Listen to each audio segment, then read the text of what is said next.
Señor, gracias porque tenemos tu palabra, tenemos el día de hoy este tiempo y nos has dado la tecnología necesaria para estudiar juntos lo que tú quieras decirnos. Abre nuestro corazón, que podamos en verdad escucharte, no solo con nuestros oídos, sino en verdad, que nuestro corazón esté dispuesto a oír lo que quieres decirnos.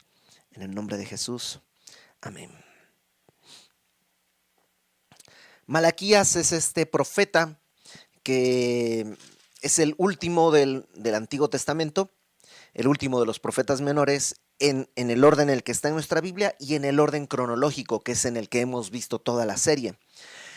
Malaquías quiere decir mi mensajero, por eso algunos piensan que más que un nombre es un título. Yo creo que es un nombre, hay muchos nombres del Antiguo Testamento que tienen un significado y muchas veces coincide su nombre con el mensaje y Dios está hablando aquí cosas muy claras, porque acuérdate que esto es lo último que va a decir antes de que se inaugure el Nuevo Testamento. Y lo último que está diciendo en el capítulo 1 es, quiero tu corazón, no quiero rituales vacíos. Acuérdate que este profeta está haciendo una serie plantea una, digamos, da una sentencia, ¿no? Dice algo y el pueblo responde y luego el profeta contesta, ¿no? La primera, en el versículo 1 del capítulo 1, comienza diciendo, versículo 2, perdón, dice Dios, yo os he amado. Y ellos contestan, pues ¿en qué nos amaste? Y empieza a desarrollar de qué manera los ha amado. Este profeta es más o menos unos 100 años después de Ageo y Zacarías que estuvimos viendo recién. Y lo que el día de hoy vamos a ver en realidad es una continuación de lo que vimos la vez pasada. Entonces, la vez pasada, en el versículo 6,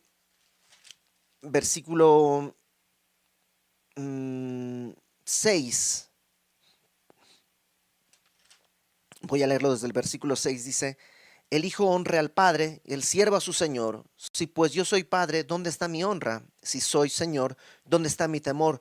Dice Jehová de los ejércitos, a vosotros, oh sacerdotes, que menospreciáis mi nombre. Y ahí está el problema. Está hablándole a los sacerdotes, los que deberían tener no solo la responsabilidad, sino la pasión de hablar al pueblo, de vivir en santidad, de poner el ejemplo. Ellos que tenían la palabra, ellos que tenían todo, son los que están menospreciando el nombre de Dios. Y si el liderazgo está viviendo así, pues el pueblo igual, realmente. Bueno, continúa hablándole a los sacerdotes aquí en el capítulo 2, versículo 1, que es donde vamos a comenzar. Dice, ahora pues, oh sacerdotes, para vosotros es este mandamiento. Si no oyeres y si no decidís de corazón dar gloria a mi nombre, ha dicho Jehová de los ejércitos, enviaré maldición sobre vosotros y maldeciré vuestras bendiciones, y aún las he maldecido porque no os habéis decidido de corazón.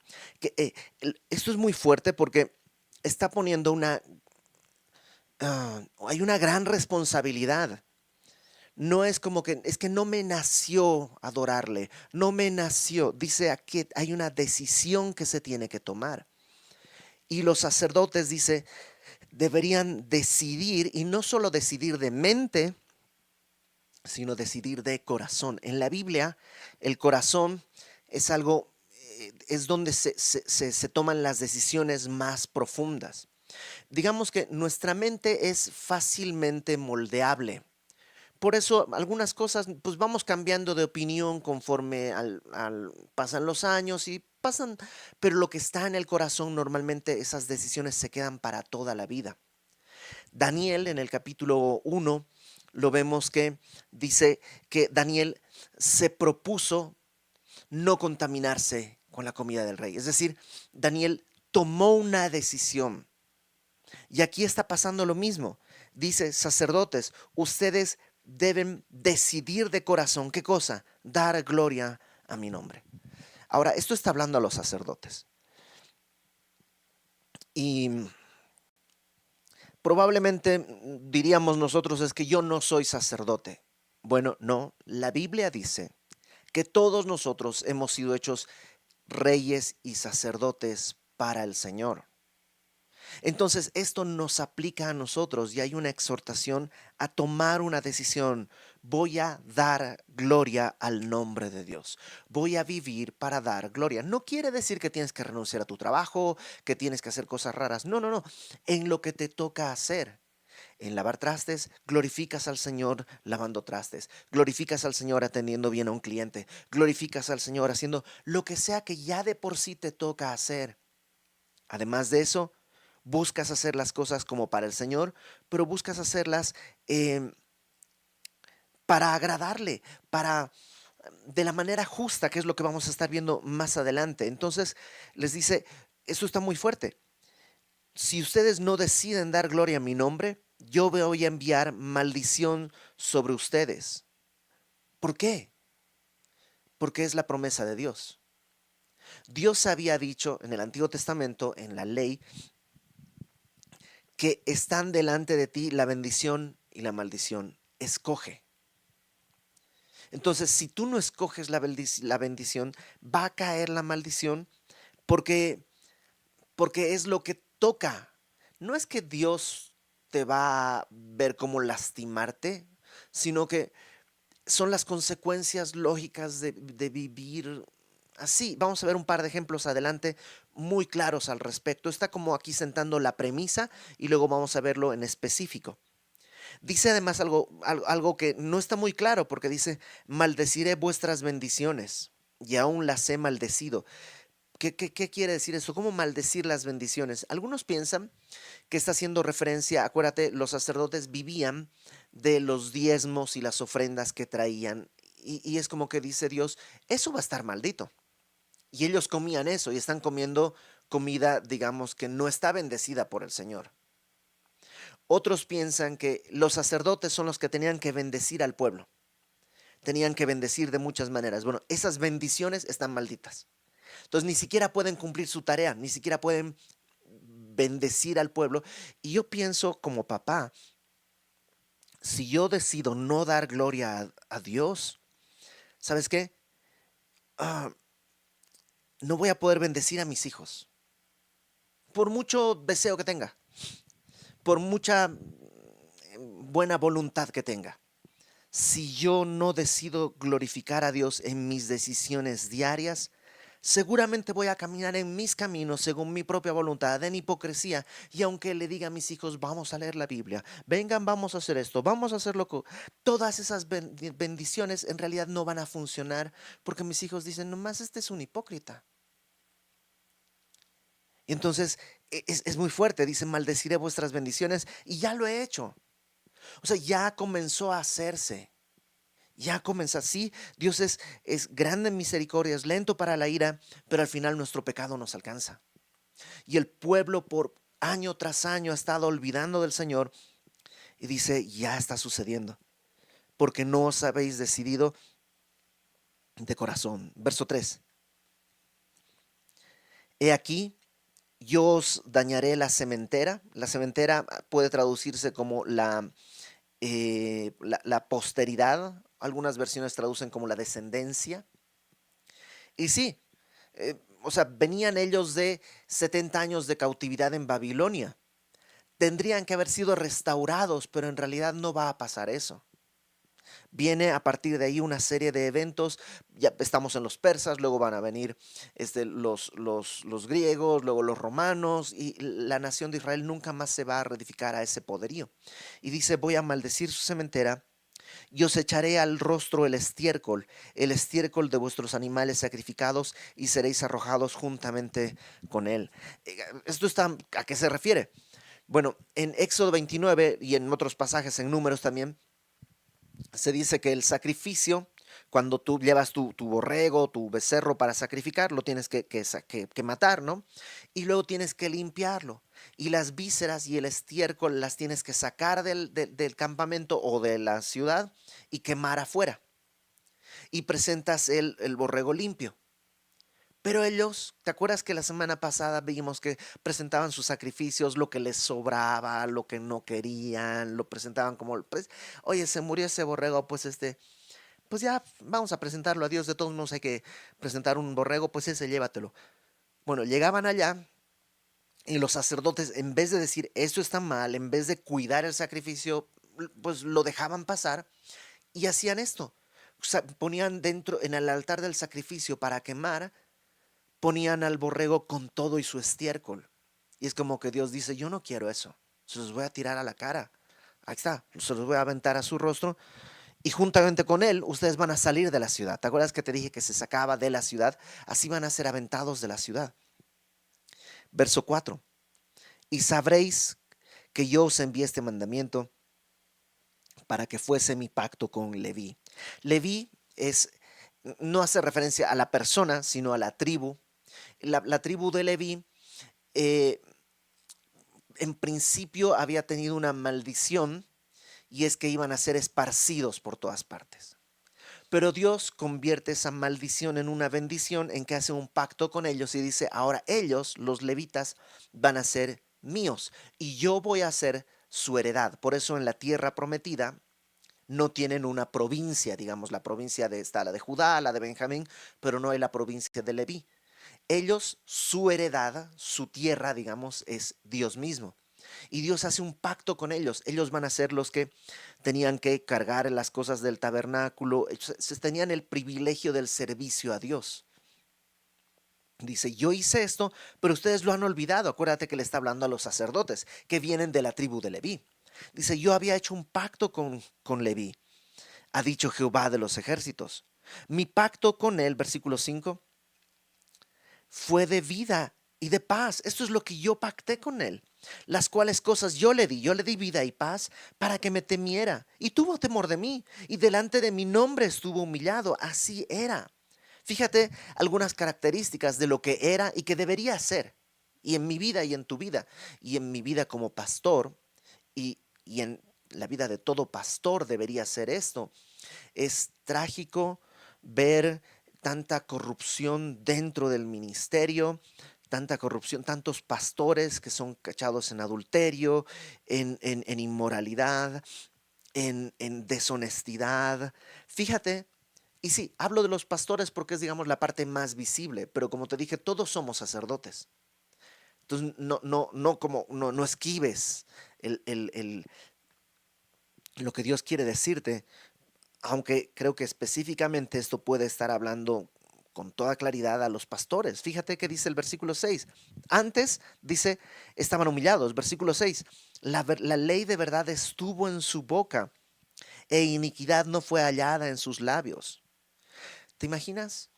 Pastores que se les andan saliendo palabrotas que hay en su corazón para que se les escapen exabruptos y palabras. Están jugando fútbol, pues que así es el fútbol y perdón, o sea, no debería ser el fútbol que sea que fútbol, pero el creyente tiene que ser creyente también. ¿No? Entonces, dice, la verdad estuvo en su boca, iniquidad no fue hallada en sus labios, en paz y en justicia anduvo conmigo. En justicia habla de en lo correcto. Y a muchos hizo apartar de la iniquidad. Debería haber en cada uno de nosotros temor de su nombre, ahí dice, ¿no? En el versículo 5, yo le di esto para que me temiera. Luego deberíamos tener la boca llena de verdad, deberíamos andar en paz y en justicia y deberíamos ayudar a apartar a otros de su iniquidad, de su pecado. Luego dice, versículo 7, porque los labios del sacerdote han de guardar la sabiduría y de su boca el pueblo buscará la ley, porque mensajero es de Jehová de los ejércitos. Se supone que al pastor deberías preguntarle y debería darte un consejo según la palabra de Dios. Debería caminar en sabiduría según las escrituras. Y lo mismo mi hijo, aunque yo no fuera pastor, mis hijos deberían esperar que yo, como sacerdote de mi hogar, tenga la palabra en mi boca y busquen en mí sabiduría, porque soy mensajero de Dios para ellos. Soy el que les puede dar el mensaje, el que les puede enseñar. Pero el pueblo no estaba haciendo eso. Fíjate el versículo 8. Más, o sea, pero, contrariamente, eso es lo que debería hacer, pero ¿qué sucede? Pues más vosotros os habéis apartado del camino Se han salido, y no solo se han salido, habéis hecho tropezar a muchos en la ley, habéis corrompido el pacto de Leví, dice Jehová de los ejércitos. Y esto es cierto. Cuando un pastor eh, cae en pecado, mucha gente es lastimada y muchos incluso dicen, pues ya no voy a ir a la iglesia, aquí hay puro hipócrita. Y no debería ser, porque estás de acuerdo que todos deberíamos tener nuestra fe puesta en el Señor, y si el pastor peca, deberíamos poder seguir adelante sin tropezar. Eso debería ser así, pero aún en la Biblia vemos que no siempre es así. Que sí, las actitudes del liderazgo cuentan. Mi vida, sí, sí, sí, sí, sí. Mis hijos tienen que tener fe propia, pero mi vida cuenta para ellos. Si yo tropiezo, cuenta para ellos. Si yo no les doy la palabra, si me ven a mí caminando en hipocresía, si soy en la iglesia uno y en casa otro, cuenta. Y está bien que cuente. Fíjate qué más les dice. Por tanto, yo también os he hecho viles y bajos ante todo el pueblo. Claro, como han caminado así, ya no tienen el respeto de la gente. Así como vosotros no habéis guardado mis caminos y en la ley hacéis acepción de personas. Y ahora, a partir de acá, del versículo 10, va a empezar a tocar un tema que tiene doble filo.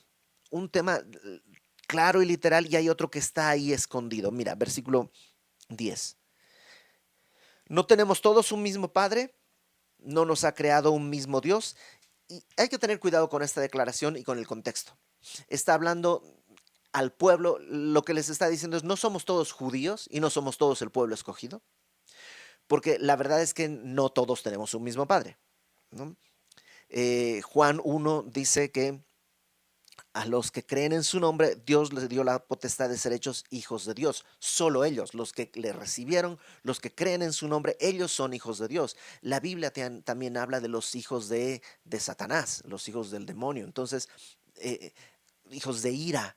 Entonces, no todos somos de un mismo padre, pero en el contexto se entiende, le está hablando al pueblo, ¿no somos todos judíos? Sí, sí somos todos judíos. Nos ha creado un mismo Dios. Bueno, ¿por qué pues nos portamos deslealmente el uno contra el otro, profanando el pacto de nuestros padres? Si somos todos igual de importantes, igual de, como decir acá, ¿no? No somos todos mexicanos, ¿por qué nos ponemos el pie el uno al otro? ¿Por qué nos estorbamos el uno al otro? O más bien, ¿por qué nos traicionamos? Ahora, esto se pone mucho más personal. Versículo 11. Prevaricó Judá y en Israel y en Jerusalén se ha cometido abominación. O sea, esto no es nomás un detallito, esto es abominación.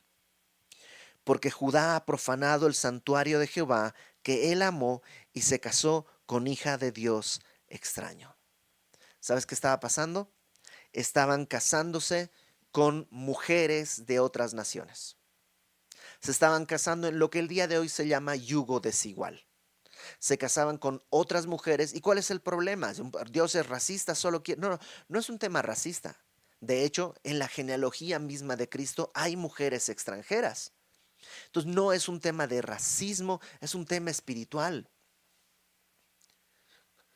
¿Te acuerdas en Nehemías 13? Hay un punto en el que dice que los niños ya ni hablaban la lengua de Judá. Entonces, ¿cómo van a leer las escrituras? Ya hablaban el idioma porque se habían casado con mujeres extranjeras. Ahora, esto también está hablando, acuérdate del corazón. A lo mejor no estás casado con una mujer extranjera, los dos son cristianos, pero en tu corazón has abrazado algo que no le pertenece a Dios. Y estás casado con esa idea o con esa pasión. Entonces, eso es lo que te decía que está así, que no es directo. Entonces están estos dos problemas, que puede ser el yugo desigual y te digo una cosa, si estás soltero, no te cases con alguien que no es creyente. Bueno, no me voy a casar, nomás estamos saliendo. No salgas, porque si sales con una mujer que no es creyente o con un hombre que no es creyente, te puedes enamorar. Y ahí ya no vas a querer soltar. No vayas por ese camino. Yo conozco muchos casos en los que Dios ha sido misericordioso y ha permitido que eso más o menos funcione, pero nunca ha sido una gran bendición. Siempre ha sido doloroso, difícil, siempre ha habido muchos problemas. Y conozco la mayoría de los casos en que todo termina mal. Es más, ni siquiera te cases con alguien que asiste a la iglesia nomás. Asegúrate de que sea creyente, de que en verdad de que en verdad haya decidido de corazón glorificar al Señor. Entonces dice el versículo 12: Jehová cortará de las tiendas de Jacob al hombre que hiciere esto, al que vela y al que responde. Esa frase, al que vela y al que responde, es como una especie de dicho que habla de a todo el mundo, ¿no? Es como decir al que, al que presta y al que da prestado, al que come y al que sirve la comida. Es como que a todo el mundo, ¿no? O sea, Dios está diciendo, esto es tan importante que el que haga esto lo voy a cortar del pueblo. Al que ofrece ofrenda a Jehová, voy a leer verso 12. Jehová cortará de las tiendas de Jacob, o sea, va a quitar del pueblo al hombre que hiciere esto, al que vela y al que responde y al que ofrece ofrenda a Jehová de los ejércitos. O sea, está viviendo en idolatría, tiene su esposa ajena, que no está, o sea, no es que es extranjera y se convirtió a Dios, sino que es extranjera y ahora nosotros servimos a otro Dios. Dice, lo voy a sacar. Versículo 18. Sobre eso añade ahora una vuelta de tuerca porque hay algo todavía peor. Y esta otra vez, o algunas dicen, y hay otra cosa, haréis cubrir el altar de Jehová con lágrimas de llanto y de clamor. Así que no miraré más a la ofrenda para aceptarla con gusto de vuestra mano. Sobre el altar ofrecen, dice, lágrimas de llanto y de clamor. ¿De quién es este llanto? Pueden ser dos cosas y tal vez son las dos. Número uno, puede ser que la gente está diciendo esto, perdóname, perdóname, y van y lloran, Dios, perdóname, perdóname, perdóname, pero es falso. Y llenan el altar de llanto, pero en realidad es falso. Y dice, yo no voy a recibir esa ofrenda. Pero también puede estar haciendo referencia a otra cosa. Estos hombres no solo se estaban casando con mujeres extranjeras, estaban abandonando a sus esposas para casarse con mujeres extranjeras. Estaban divorciándose de sus esposas para casarse con otras mujeres extranjeras. Y probablemente son las mujeres las que llevan esta ofrenda, inundan de llanto su ofrenda y Dios dice, yo no puedo recibir lo que tú estás haciendo. Y creo que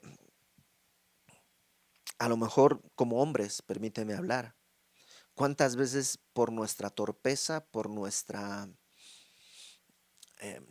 pecado, por nuestro corazón duro, hemos hecho llorar a nuestra esposa? Y luego salimos y alabamos y luego, Señor, y Dios dice, yo no recibo eso. Está empapado con lágrimas de la mujer que deberías proteger. El hogar debería ser el lugar de protección que el hombre, el esposo, da a su esposa y a sus hijos. No un lugar de temor, no un lugar de incertidumbre. Y créeme, créeme, créeme, créeme, eso es mucho peor si te casas con un inconverso. Muchísimo peor. Con un creyente, el creyente va a batallar porque es pecador. Pero imagínate un inconverso que ni le interesa dar la gloria a Dios. Entonces, ah, pon de esas cosas en tu vida que, por ejemplo, Iber, yo no como pescado. Es una decisión que tomé hace años, pero es una decisión que puedo brincármela, no pasa nada así como alguna vez. Pero tomo una decisión, no me voy a casar con una mujer, con un hombre que no sea creyente. No va a pasar. Versículo 14, fíjate la necedad del pueblo. Mas diréis, ¿por qué? O sea, ¿por qué no va a recibir nuestra ofrenda? ¿Cómo? ¿Por qué no lo hace? ¿Qué pasa? Y Dios contesta, Dios debería haberles ahí mandado un rayo por preguntar algo tan obvio. Porque Jehová ha atestiguado entre ti y la mujer de tu juventud, contra la cual has sido desleal, siendo ella tu compañera y la mujer de tu pacto. Esa otra mujer no es de tu pacto.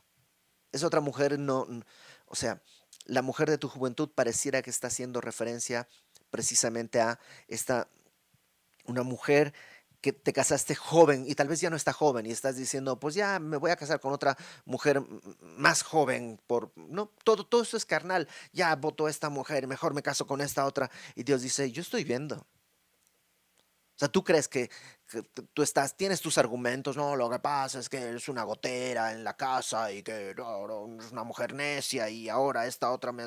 Y Dios dice, tú estás siendo desleal con la mujer de tu juventud que era tu compañera, la mujer de tu pacto. Y estás abrazando otra mujer con otro pacto. Ella ha pactado con otros dioses. Porque si hubiera pactado con Jehová, no estaría rompiendo una familia, no estaría disolviendo un vínculo matrimonial que Dios ha establecido. Verso 15. El verso 15 es un versículo terriblemente difícil de traducir. Tú lo lees en muchas versiones y se traducen de muchas maneras. Es muy complicado de traducir. Déjame leerlo lo que dice la Reina Valera 60 y luego te digo lo que creo que puede decir después de haber leído muchas versiones y comentaristas y eruditos, pero es muy difícil de traducir. Dice, ¿no hizo el uno habiendo en él abundancia de espíritu? ¿Y por qué uno? Porque buscaba una descendencia para Dios. Guardaos pues en vuestro espíritu y no seáis desleales para con la mujer de vuestra juventud. Y los de la Reina Valera 60 tradujeron lo mejor que pudieron, pero no se entiende mucho. Entonces, ¿a qué se refiere? Primeramente, según lo que otros eruditos han ya resuelto este enigma, está hablando de este matrimonio. ¿No los hizo Dios uno? Cuando hubo un matrimonio, Dios los hace uno. ¿Por qué estás queriendo disolverlo? ¿Y por qué los hizo uno? Porque buscaba una descendencia para Dios. Imagínate en aquella época, si el pueblo judío se mezclaba con otras naciones, el Mesías vendría, pero no sabes si es realmente judío, si es cananeo, si es moabita, porque están todos mezclados ya. Es como el día de hoy. eh, pues, como que ya no nadie es de una raza completa, algunos tal vez, pero la mayoría somos mezcla criollos de todo tipo, de toda raza. Entonces dice, ¿por qué uno? Porque buscaba descendencia para Dios. Guardaos pues en vuestro espíritu, no solo físicamente, sino en tu espíritu. No seáis desleales para con la mujer de vuestra juventud, porque Jehová, Dios de Israel, verso 16, ha dicho que él aborrece el repudio y al que cubre de iniquidad su vestido. Esto de cubrir de iniquidad su vestido parece, según los eruditos, que hace referencia a esta costumbre que había que cuando digamos, el hombre como iba con la que iba a ser su esposa, ponía un manto sobre ella. ¿Te acuerdas que Ruth va con Boaz y le dice, extiende tu capa sobre mí? Es esa idea, ¿no? Que igual Dios dice en Ezequiel, le dice a Israel, yo te encontré y te puse mi manto, te tomé por mi esposa.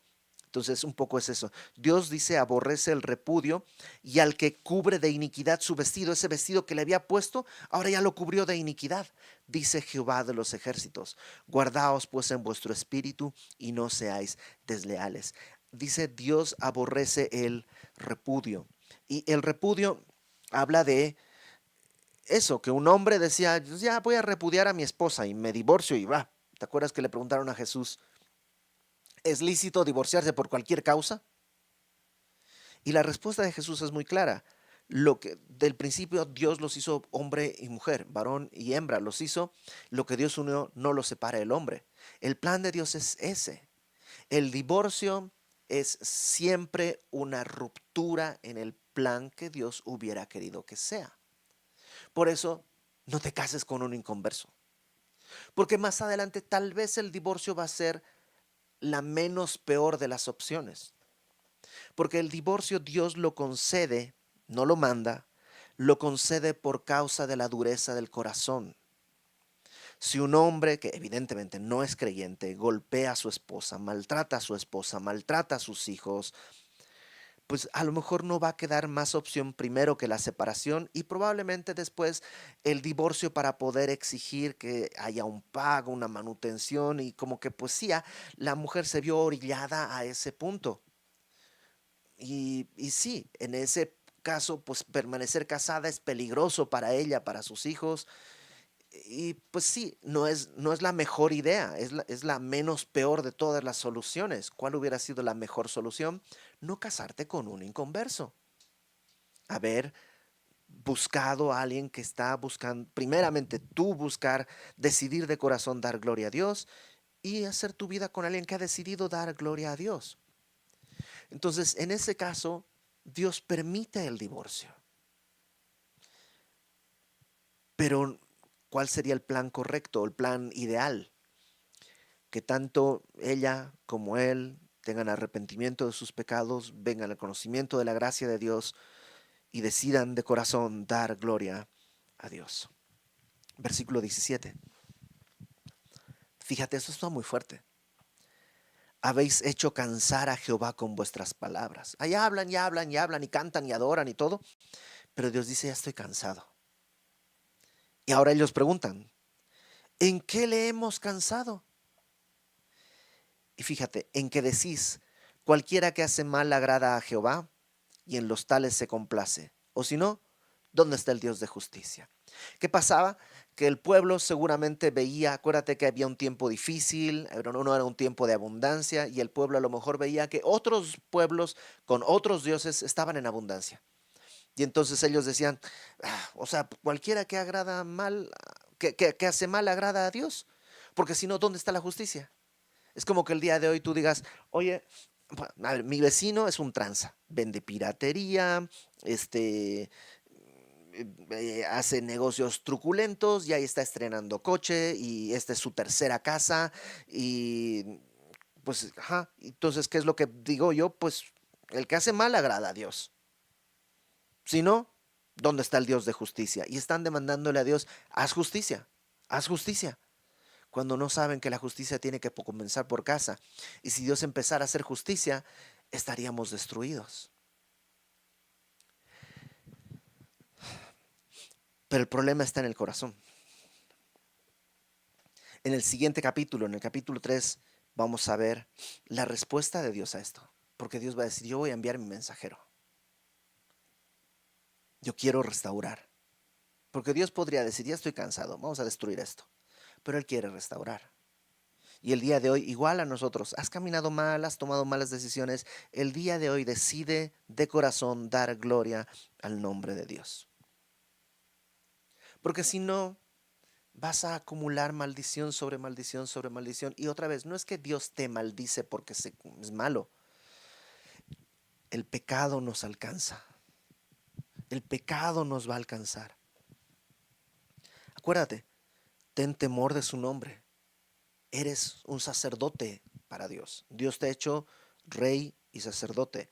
Y como sacerdote, ten temor delante de su nombre. Ten la boca llena de la verdad de Dios. Tienes que caminar en paz y en justicia.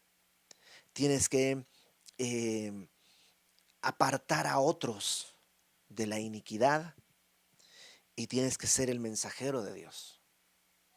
No es que tienes que, pero si decides de corazón dar gloria a Dios, eso es lo que Dios va a hacer en tu vida. Y créeme, tu esposa, tu esposo, tus hijos lo van a agradecer, van a ser bendecidos. Vamos a, vamos a orar. Señor, gracias porque nos das la oportunidad de venir delante de ti, nos das la oportunidad del día de hoy arrepentirnos si hemos estado caminando en nuestra carne, si hemos decidido dar gloria a nuestras propias decisiones, a nuestra vida, a nuestra juventud, nuestro trabajo, pero no hemos decidido dar gloria a tu nombre. Perdónanos y ayúdanos a caminar de la manera en la que a ti te agrada y que esto sea así para que, pues, por un lado, nuestros amigos y vecinos y familiares, nuestra familia amada pueda recibir la bendición de tener a alguien que sea luz en medio, pero sobre todo para que tú seas exaltado, Señor. Ponemos en tus manos nuestras vidas, en el nombre de Jesús. Amén.